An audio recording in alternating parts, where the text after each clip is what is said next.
Pero usted no vino nada primero. Bueno, voy a estar explicando las cosas. Me digo que soy distorsionado. Y tengo en la NASA, esa por el directo. Pero yo lo veo normal. Además de estar explicando y mostrando spoilers. Y nuevas cosas.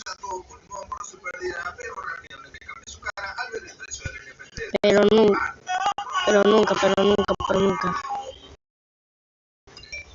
Pero nunca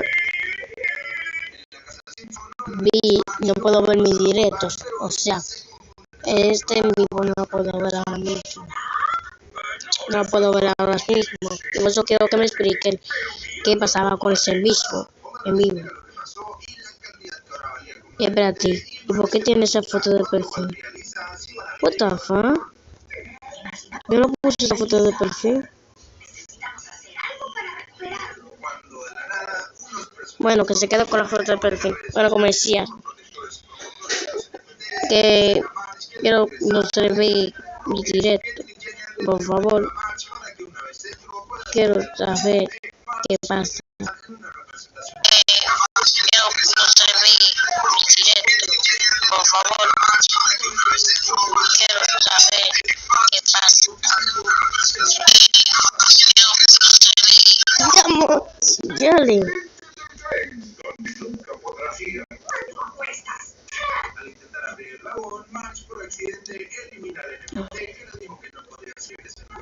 Descargar el video.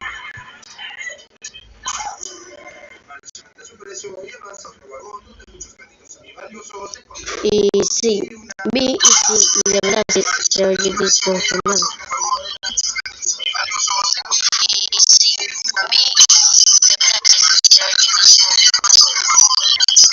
La verdad, se ve distorsionado.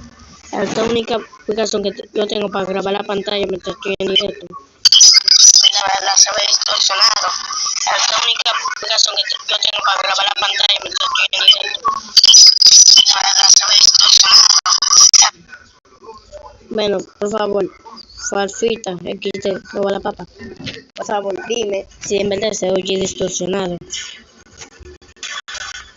Para ver lo que yo puedo pegar. Ay, coño, qué coño. Por favor, dime si en verdad se ve distorsionado, se escucha distorsionado la voz. Por favor, dime, ¿sí o no?